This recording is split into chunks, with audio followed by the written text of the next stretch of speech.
Alrighty folks, welcome back for another super exciting episode here on the Dillon 550 here. We're loading up some 9mm from Boudreau's bullets. Thanks to Boudreau's for sending those into the channel for some evaluation and testing.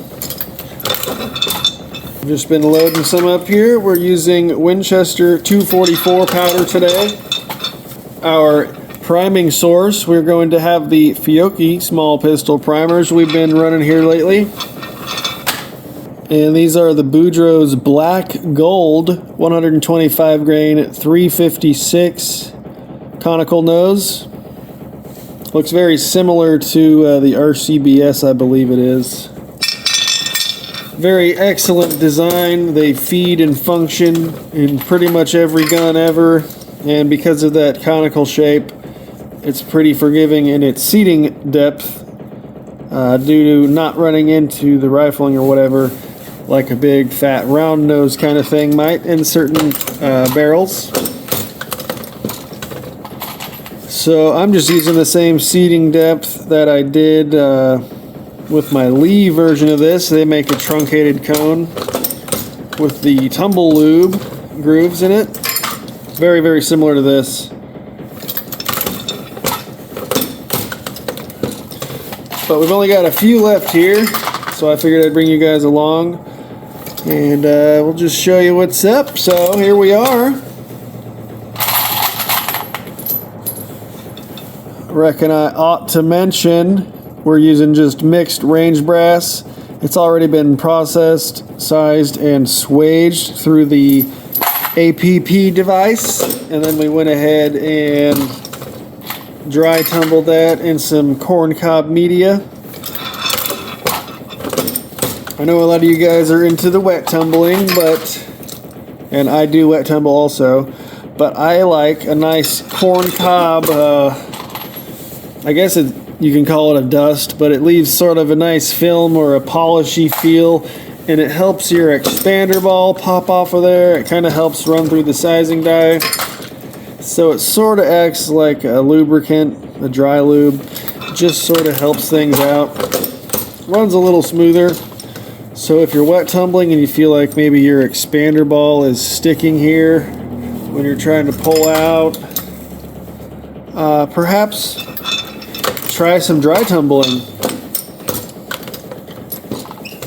It doesn't really go for rifle as much because you're not really expanding your case mounts unless you're using a flat base bullet, or certainly for cast projectiles you'll be expanding.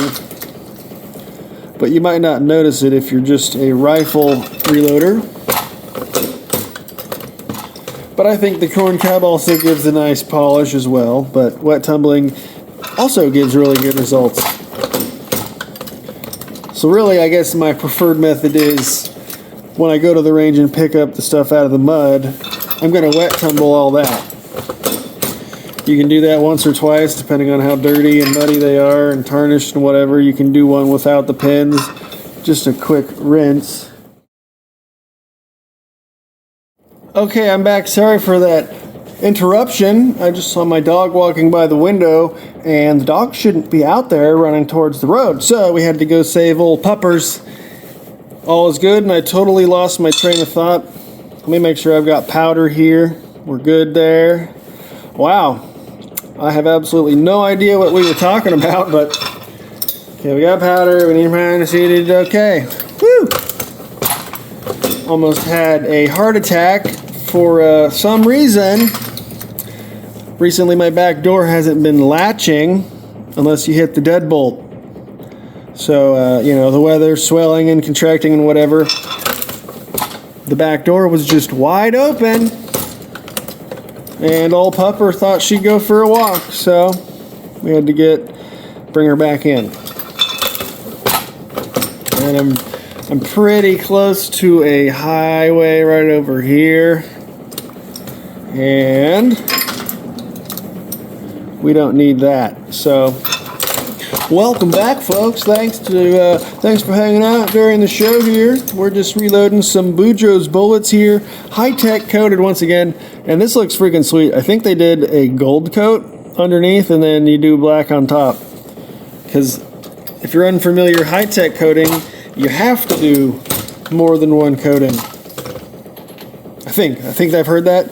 People like to do 2, 3, 4 coats. Maybe that's just to enhance the colors. I don't know if that is necessarily for function and protection of your lead and your rifling or whatever, but it seems like I've heard that people always do 2 or 3 coats of their high-tech coating. So it looks like what Boudreau's did was some gold, so it got into that lube groove, and then black on top. And it looked freaking sweet. I remember what I was talking about because my expander just stuck into the case. I was talking about wet tumbling. Yeah, you wet tumble when you pick up the muddy crap from the range. You run that just for a little bit without any pins or anything. And then you can dry all that stuff off and decaf if you like. And then you can go ahead and tumble with pins or whatever. And then you can go into sizing and trimming and chamfer and deburr and the rest of the prep. And then you can tumble again. That just seems like a lot of tumbling. It is a lot of tumbling, but first you got to get the mud off, and then you got to decap them and then actually clean them, more thoroughly if you're into that. And then you got to get the lubricants and the shavings off after sizing and prep.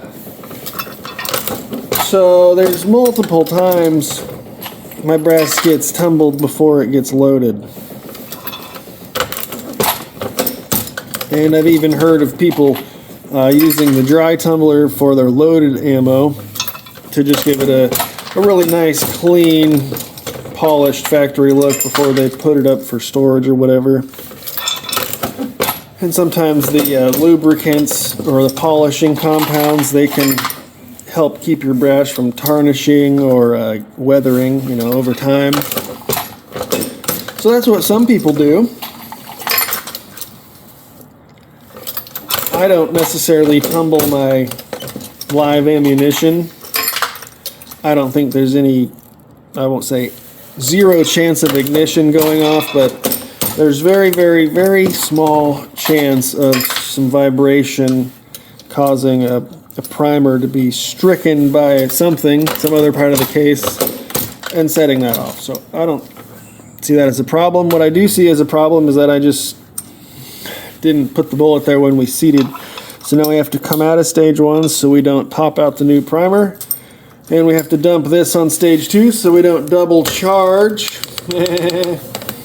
Freaking moron. So we now have an empty case here. We still have powder here. He can get a bullet. And the last one can actually, -1. Wow. We'll give that one to the reloading gods. Anyways, we can leave him for the crimp again. That doesn't matter. He needs a bullet. He's got powder. He needs powder. I don't need to deprime this one, but I'll shove it back in at the end. So here we go. We almost made it through the whole session without screwing something up simple.